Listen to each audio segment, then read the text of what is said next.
Get on with it. Back with the Chrysler. And it's important with these projects that we have to remain focused and sort of driving the project forward and not get distracted in any way. So we're gonna do some more stuff. And what we're doing today? We're taking the Buick to Crofton because it's in steam. Yeah, we're not distracted at all by that. Not at all. Next video is Chrysler. Maybe. So what the hell have you actually done now?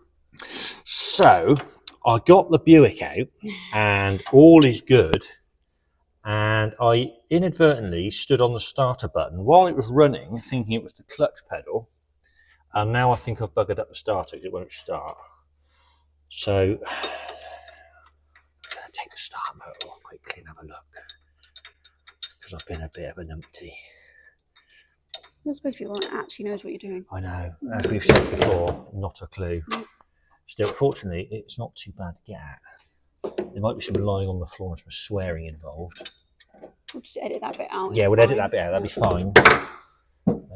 Yeah, this starter motor was on a... So when I bought this car, the starter motor was never on it. And we had to sort of hybrid a starter motor out of some bits, which is done very well until today, unfortunately. Well, to be fair, it wasn't the starter motor's fault. No, it wasn't the starter motor's fault. You're absolutely right. It was mine. I've never done that before. I've never stood on the starter button while it's running.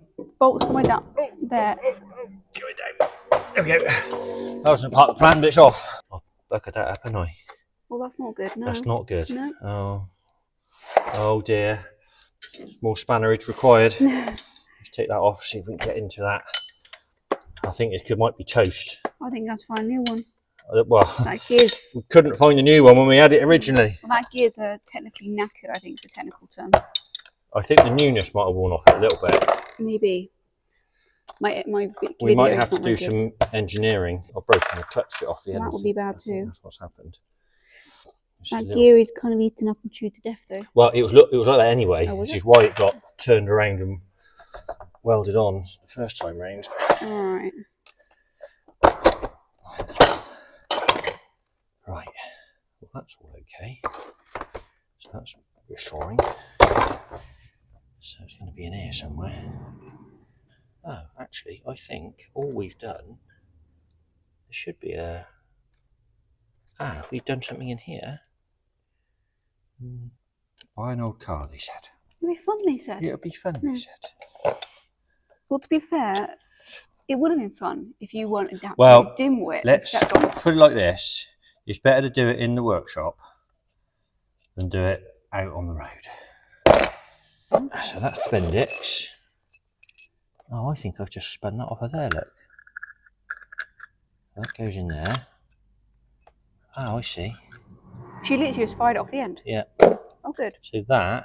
My videoing's not very good. I'm getting too distracted and now I'm videoing the floor. Well, you know. Not very good at this. It's fine. Anyway. So, yeah, so what I did originally with this... You welded it on, I can see that. I turned this round because the back of this was knickered. Yeah, the front of it looks pretty. Well, it's 1925. It's getting on a bit. It is. Yeah. And I think literally all that's happened is that has come unwelded from there. So what I think I can do, if I take that circlip out of there, look, we basically need to weld. This is like a sprung-loaded clutch thing in here, which actually stops you breaking it. Funny that. Only it worked. That was on there.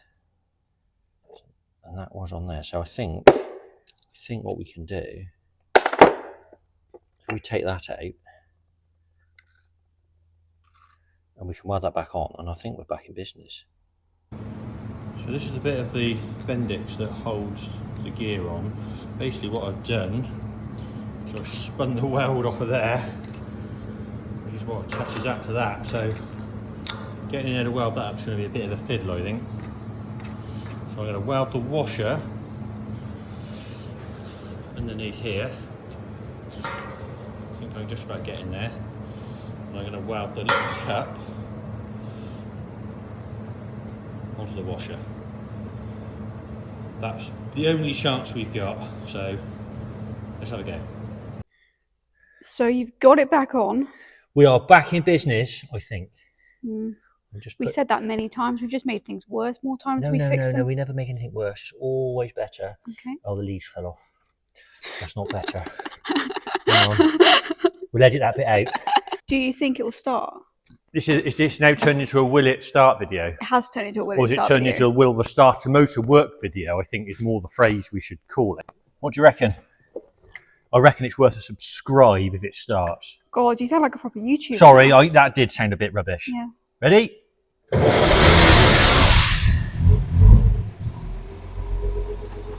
So with the repair complete, we are off to Crofton, albeit a little later than planned.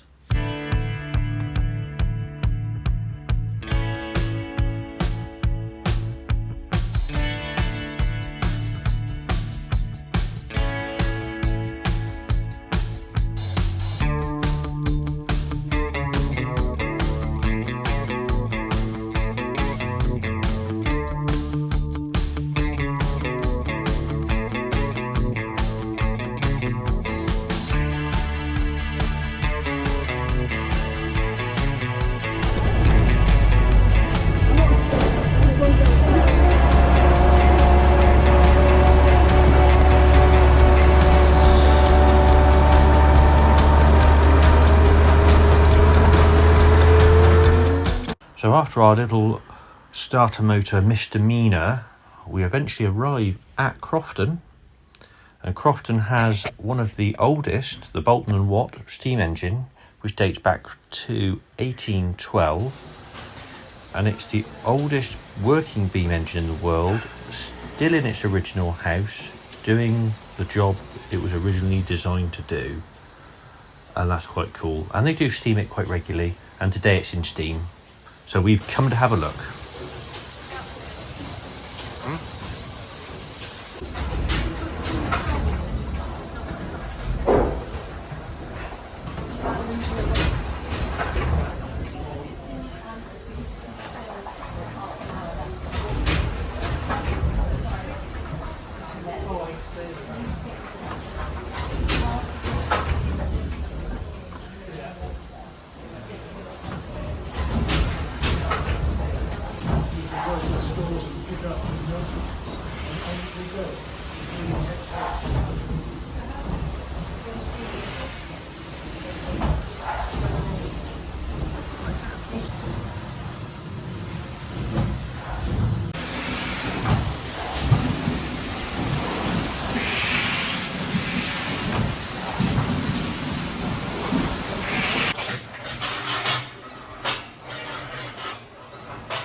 So there is our day out, slightly delayed due to some unplanned Muppetry, but we hope you enjoyed the video and we'll see you in the next one. We're just leaving the car park and I get a telling off. Oh, stop it.